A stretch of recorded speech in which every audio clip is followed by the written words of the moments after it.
أحب الوفاء بشتى الصور، أحب الوفي الأمين. الله أكبر الله أكبر الله أكبر الله أكبر الله أكبر الله أكبر الله أكبر لا إله إلا الله والله أكبر الله أكبر ولله الحمد.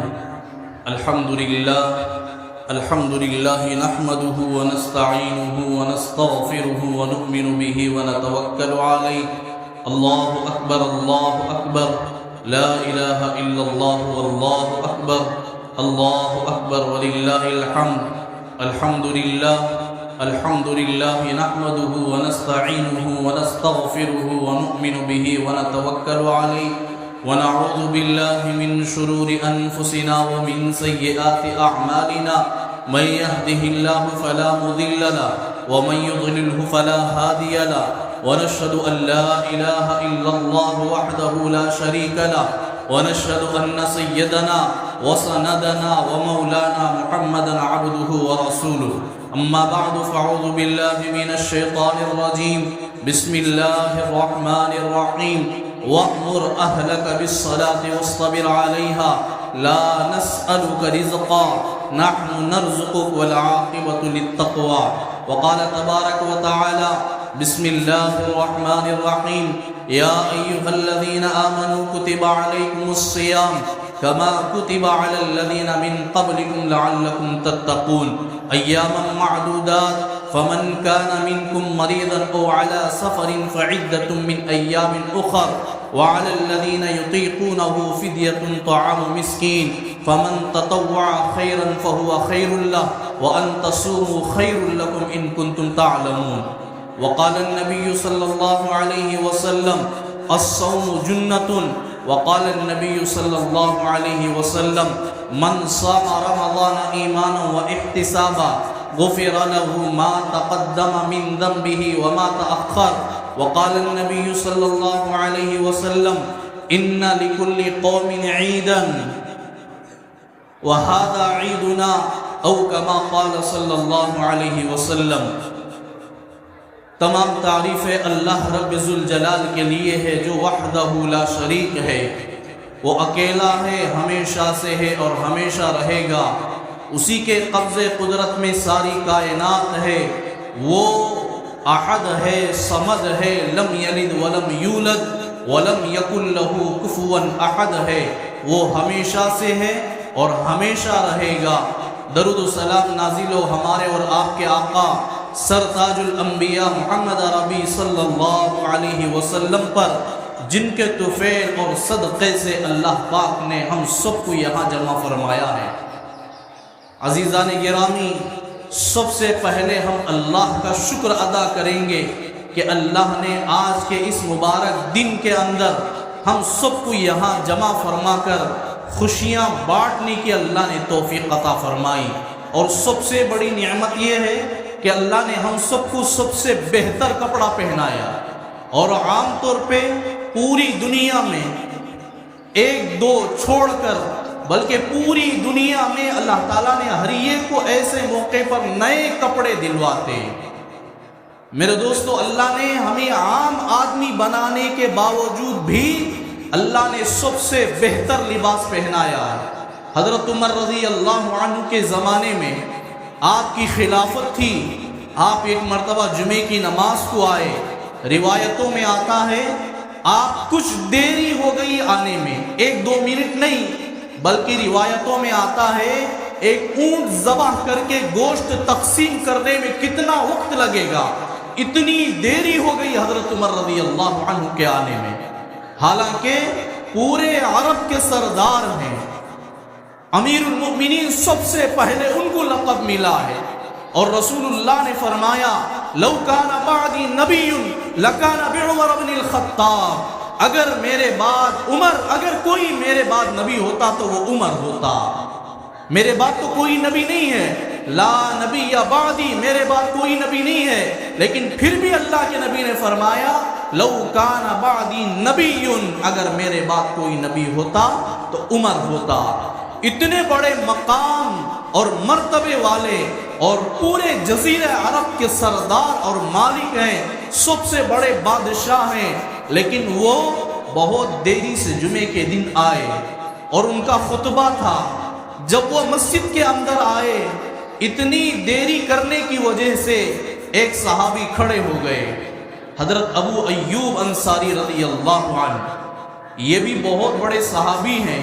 سب سے پہلے جب مدینہ منورہ میں رسول اللہ صلی اللہ علیہ وسلم آئے، ان کی مہمان نوازی کرنے والے حضرت ابو ایوب انصاری رضی اللہ عنہ، لوگوں کا مجمع تھا، صحابہ بڑے بڑے صحابہ موجود ہیں، لیکن حضرت عمر جب مسجد کے اندر آئے، حضرت ابو ایوب انصاری کھڑے ہو کر کہنے لگے، مجھے اور آپ کو کسی کو پوچھنے کی یہ ہمت نہیں رہے گی، عام آدمی کو بھی ہمت نہیں رہے گی، لیکن ابو ایوب انصاری نے بڑے بڑے صحابہ کے بیچ میں کھڑے ہو کر اعلان کیا اور حضرت عمر سے مخاطب ہوئے، عمر یہ تمہاری باپ کی مسجد نہیں ہے، یہ تمہاری باپ کی مسجد نہیں ہے، تم من مانی کرو کہ کب آئے کب جائے، یہ تمہاری باپ کی مسجد نہیں ہے۔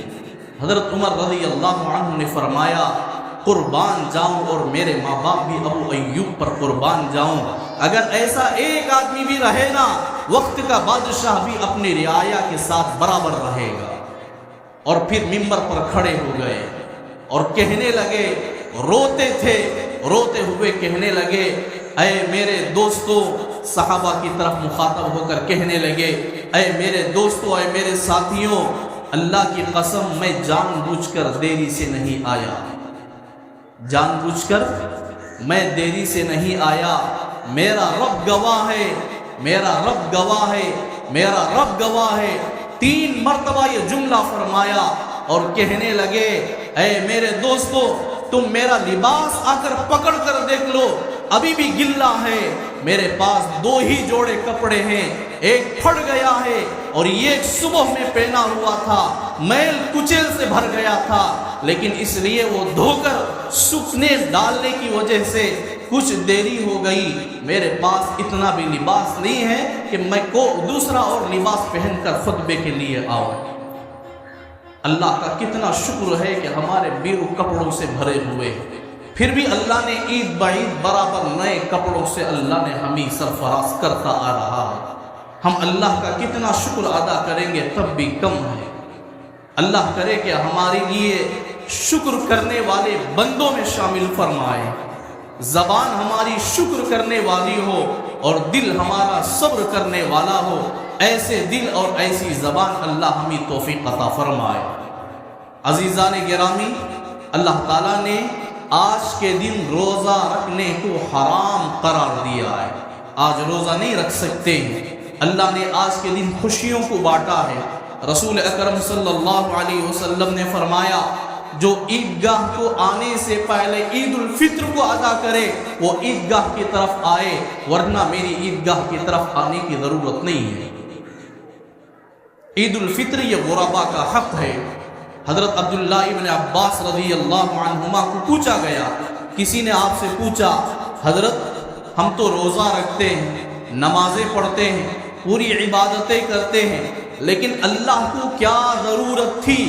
وہ پوچھ رہے ہیں اللہ کو کیا ضرورت تھی یہ صدقہ فطر دینے کی، صدقہ فطر دینے کو کیوں حکم فرمایا؟ حضرت عبداللہ ابن عباس نے فرمایا، خدا کی قسم میں نے اس کانوں سے، ان کانوں سے رسول اللہ صلی اللہ علیہ وسلم کی زبان مبارک سے میں نے سنا ہے، رسول اکرم صلی اللہ علیہ وسلم نے فرمایا، تم نے جتنے روزے رکھے، جتنی تراویح پڑھی اور رمضان میں جتنی عبادات کیے ہیں، پڑھنے کے ذریعے سے، پڑھانے کے ذریعے سے، قرآن کے ذریعے سے، ذکر و اذکار کے ذریعے سے جتنی عبادات تم نے کی ہے، اگر اس میں کمی پیشی رہ جائے اللہ تعالیٰ صدقہ فطر کے ذریعے پورے ختم فرما دیتے ہیں، کمی پیشی کو اللہ معاف فرما دیتے ہیں، اسی لیے اللہ نے صدقہ فطر عطا کیا۔ کسی نے حضرت عبداللہ ابن عباس سے پوچھا تو پھر عید الاضحیٰ کو کیوں نہیں فرمایا؟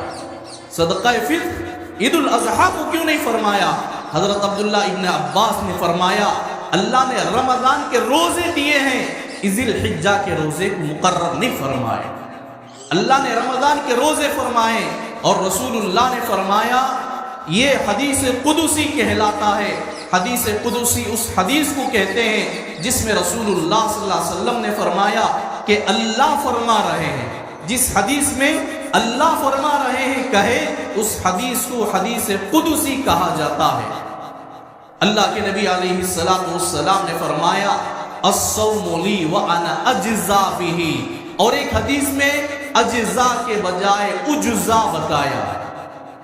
اللہ کے نبی صلی اللہ علیہ وسلم نے فرمایا اللہ کہہ رہے ہیں بندہ روزہ میرے لیے رکھتا ہے اور میں اس کے لیے بدلہ دینے والا ہوں، اور ایک حدیث میں فرمایا میں خود اس کا بدلہ بن جاتا ہوں۔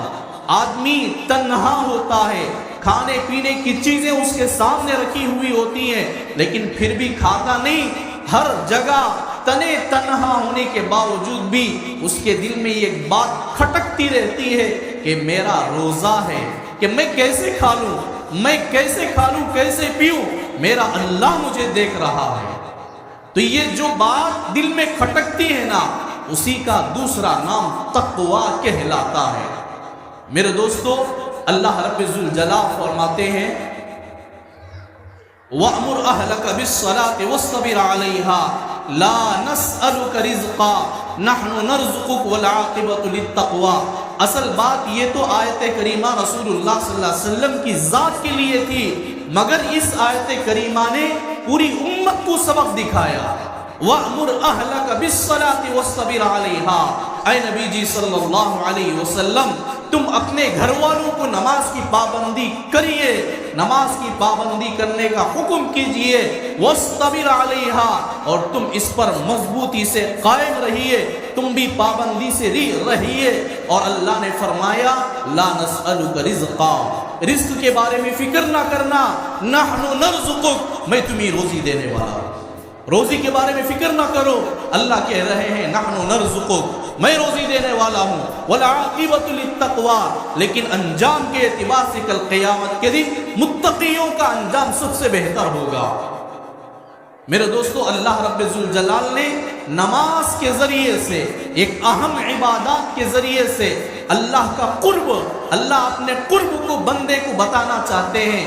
بندہ اپنا قرب کو اور اپنی بندگی کو اللہ کے سامنے سجدہ بسجود ہو کر تو اپنی بندگی کا اظہار کر، مگر یاد رکھے جب اللہ رب ذوالجلال نے نماز عطا کی، نماز میں آدمی کمی پیشی کرنے لگا، پھر اللہ رب ذوالجلال نے جیسے آدمی تلواروں سے لڑتے ہیں اور بچانے کے لیے ایک ڈھال ہوتا ہے نا، بچاؤ کی ایک چیز ہوتی ہے نا، تو اللہ رب ذوالجلال نے نماز کی کمی پیشی کو، روزہ کو ڈھال بنا کر اللہ نے امت کو پیش کیا۔ رسول اللہ نے فرمایا الصوم جنۃ، یہ روزہ امت کے لیے ڈھال ہے، نیکی کرتا جا، تیرے درجات کو بلند کرتا جا۔ اگر تیری زندگی میں کمی پیشی ہو جائے تو نماز سے درست کر لے، اگر نماز میں کمی پیشی ہو جائے تو روزے سے درست کر لے۔ الصوم جنۃ، تیرا یہ ڈھال روزہ بنے گا، اور روزہ متقیوں کا سب سے اعلیٰ، اور متقی بننے کا سب سے اعلیٰ اشیاء ہے، سب سے اعلیٰ چیز ہے، سب سے اعلیٰ عبادت ہے۔ رسول اکرم صلی اللہ علیہ وسلم نے اس عمل کے بعد عید الفطر یعنی فطرہ ادا کرنے کا حکم فرمایا۔ میرے دوستو، دو چار مسئلے بیان کر کے میں اپنی جگہ لیتا ہوں، بغور سماعت فرمائے، غور سے سماعت فرمائے۔ سب سے پہلی بات یہ ہے کہ عام آدمی 60 پر 6 روپے، اب یہ اس زمانے میں ہے نا، 60 پر 6 روپے کو آدمی پکڑ کر وہی اتنا ہی پیسے کہتے ہیں، حالانکہ صرف اتنا نہیں ہے۔ 60 پر 6 روپے یہ آخری درجہ ہے۔ درمیانی طبقے کا آدمی اگر 60 پر 6 روپے دیتا ہے کوئی اعتراض نہیں۔ اللہ نے اگر مال دیا ہے، خوب مالدار بنایا ہے، تو 60 پر 6 روپے دے کر اپنے رقم کو اور اپنی جان کو بچانے کی کوشش نہ کرے، اپنی جان کو اور اپنے مال کو بچانے کی کوشش نہ کرے۔ علماء سے پوچھ لے کہ کتنی زیادتی ہے۔ کھجور کی قیمت بھی دینا پڑے گا، پنیر کی قیمت بھی دینا پڑے گا، جو کی قیمت بھی دینا پڑے گا۔ صرف گھیو کے آٹے یا گھیو کی قیمت دے کر اپنے جان کو اور اپنے فدیے کو ادا کرنے کی کوشش نہ کرے، اپنے فطرے کو ادا کرنے کی کوشش نہ کرے۔ اللہ نے جب وسعت دی ہے، اللہ نے جب آپ کو طاقت دی ہے، تو جتنا زیادہ آپ دیو گے غربا کی اتنی خدمت ہوگی۔ اللہ کرے کہ مجھے اور آپ کو اس پر عمل کی توفیق عطا فرمائے۔ اور دوسری بات یہ ہے کہ آدمی رمضان کے روزے جتنے ہمارے چھوٹے ہیں، اللہ کرے کہ آئندہ سال اگر ہماری زندگی باقی ہو تو مکمل اللہ روزہ رکھنے کے ہم سب کو توفیق عطا فرمائے۔ اب اس سال جن کے روزے چھوڑ گئے ہیں، جو مکمل روزے رکھ لیے ہیں، الحمدللہ۔ رسول اکرم صلی اللہ علیہ وسلم سے پوچھا گیا، یا رسول اللہ عید الفطر میں اللہ کیا انعام عطا فرمانے والے ہیں؟ رسول اللہ نے فرمایا، عید کے دن جو آدمی مکمل رمضان میں روزہ رکھا ہے، اللہ تعالیٰ اس سے خوشیوں کو بانٹتے ہیں۔ سب سے پہلے فرمایا، عیدگاہ میں آدمی اندر آتا ہے، سیدھے پاؤں رکھ کر آتا ہے، دائیں پاؤں رکھ کر داخل ہوتا ہے، اللہ تعالیٰ اس کی مغفرت کا اعلان فرماتے ہیں کہ میں نے اس بندی کی مغفرت فرما دی۔ اور باہر جاتے ہوئے بایاں پیر داواں پاؤں رکھ کر باہر جاتا ہے، اللہ فرشتوں کے مجمع میں اعلان کرتے ہیں میں اس بندے سے راضی ہو گیا اور ہمیشہ کے لیے راضی ہو گیا۔ میرے دوستو، اللہ کی مغفرت اور اللہ کی رضا کے اندر ہم داخل ہیں، مگر چند کمی پیشی ہمارے اندر ہو گئی ہے جس کی وجہ سے ہم فدیہ ادا کریں۔ یہ ہے کہ اللہ نے قرآن پاک میں فرمایا، مریضاً او علی سفر فعدۃ من ایام اخر وعلی الذین یطیقونہ فدیۃ طعام مسکین۔ یہ تو آیت منسوخ ہے، مگر پھر دوسری آیت کریمہ کی طرف ہمیں اشارہ کر کے بتایا گیا کہ آدمی جتنے روزے رمضان کے چھوڑے ہیں وہ غیر رمضان میں اسے پورا ضرور کرے، یہ ہمارے اوپر فرض ہے۔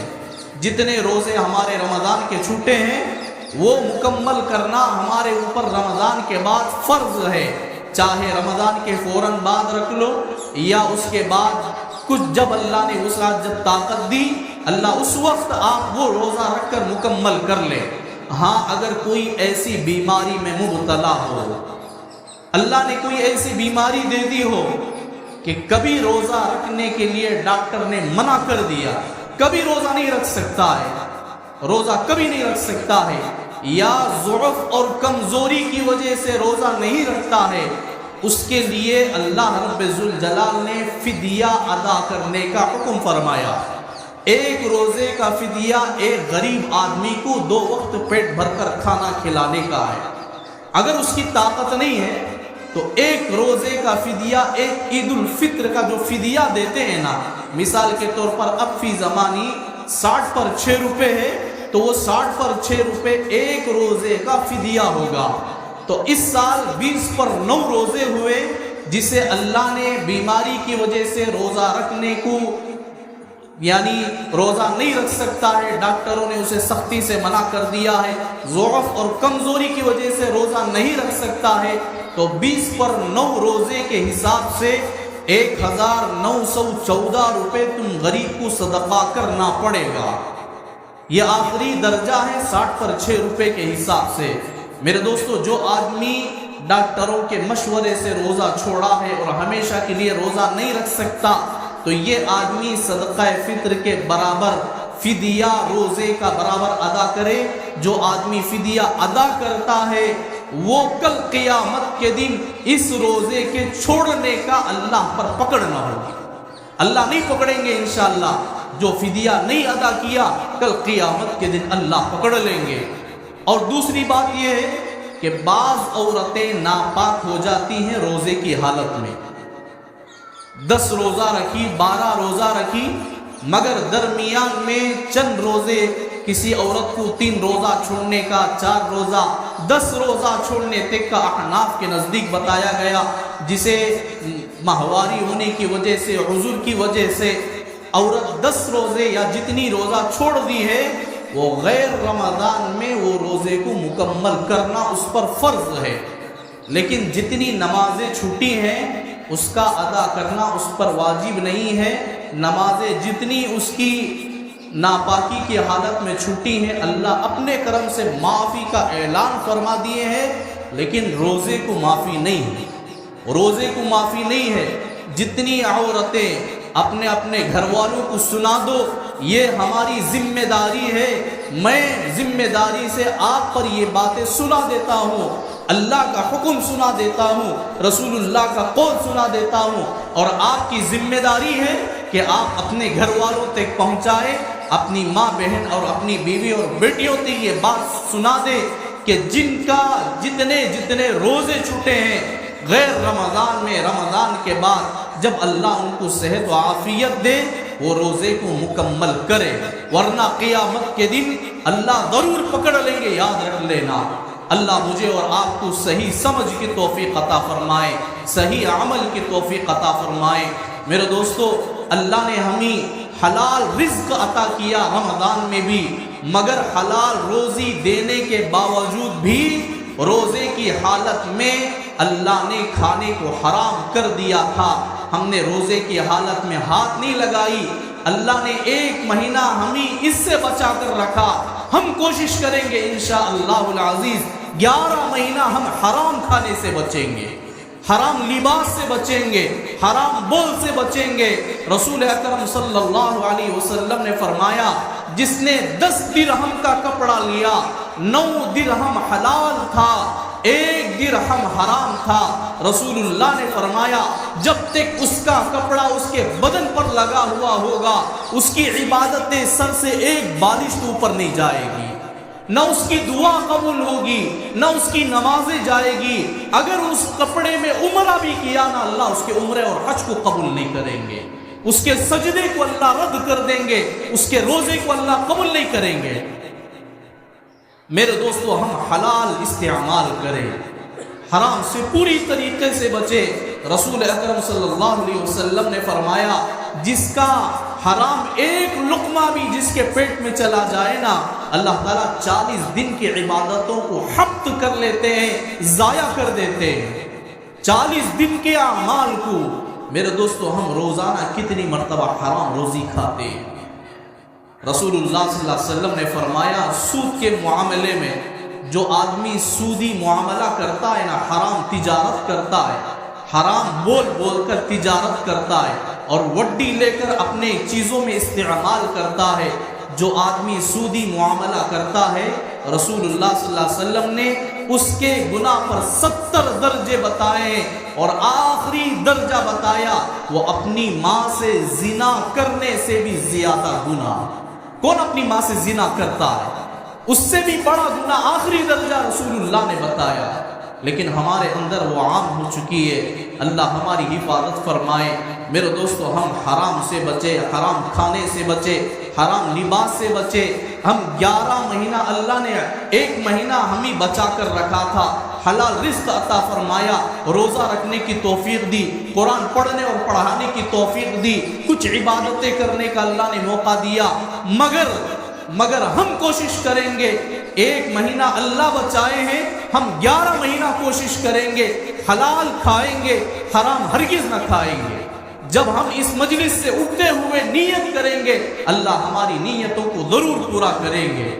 لوگ بعض مرتبہ اپنے دل میں یہ آواز کہہ لیتے ہیں، یہ بات بول لیتے ہیں، ان کا کام کہنے کا ہے، سننا ہمارا کام، عمل کرنا ہمارا کام ہے، لیکن یاد رکھو رسول اللہ نے فرمایا، اللہ کا فرمان، انا ظن عبدی بی معہ، میں بندے کے گمان کے ساتھ جڑا ہوا ہوتا ہوں، بندے کی نیتوں کے ساتھ جڑا ہوا ہوتا ہوں۔ بندہ جیسا گمان کرے گا اللہ اس کے ساتھ ویسا معاملہ کریں گے۔ اللہ ہمیں صحیح سمجھ کی توفیق عطا فرمائے۔ جتنے مسائل ہم سنے ہیں ان تمام پر اللہ تعالی ہم سب کو عمل کی توفیق عطا فرمائے۔ آج کے دن اللہ نے جو خوشیاں عطا فرمائیں، اللہ پوری امت میں یہ خوشیوں کو بانٹے۔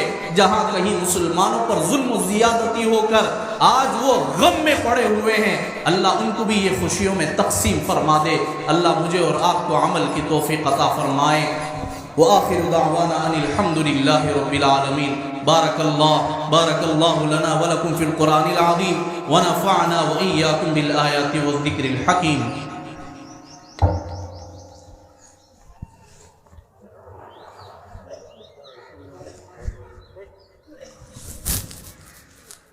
الحمد لله نحمده ونستعينه ونستغفره ونؤمن به ونتوكل عليه ونعوذ بالله من شرور أنفسنا ومن سيئات أعمالنا من يهده الله فلا مضل له ومن يضلل فلا هادي له ونشهد أن لا إله إلا الله وحده لا شريك له ونشهد أن سيدنا وسندنا ومولانا محمدا عبده ورسوله أما بعد فأعوذ بالله من الشيطان الرجيم بسم الله الرحمن الرحيم إن الله وملائكته يصلون على النبي يا أيها الذين آمنوا صلوا عليه وسلموا تسليما اللهم صل على محمد وعلى آل محمد وبارك وسلم عليه وصل على جميع الأنبياء والمرسلين والخلفاء الراشدين خصوصا على خير البشر بعد الأنبياء بالتحقيق أمير المؤمنين سيدنا أبي بكر رضي الله تعالى عنه وسيدنا عمر رضي الله تعالى عنه وسيدنا عثمان رضي الله تعالى عنه وسيدنا علي كرم الله وجهه وعلى الإمامين الهمامين السعيدين الشهيدين أبي محمد الحسن وأبي عبد الله الحسين رضي الله تعالى عنهما وعلى الستة الباقية من العشرة المبشرة وسائر المهاجرين والأنصار والتابعين الأبرار الأخيار إلى يوم القرار رضوان الله تعالى عليهم أجمعين اللهم انصر من نصر دين محمد صلى الله عليه وسلم واجعلنا منهم واخذل من خذل دين محمد صلى الله عليه وسلم ولا تجعلنا معهم عباد الله اتقوا الله رحمكم الله إن الله يأمر بالعدل والإحسان وإيتاء ذي القربى وينهى عن الفحشاء والمنكر والبغي يعظكم لعلكم تذكرون اذكروا الله يذكركم وادعوه يستجب لكم ولذكر الله تعالى أعلى وأولى وأعز وأجل وأتم وأعظم وأولى وأكبر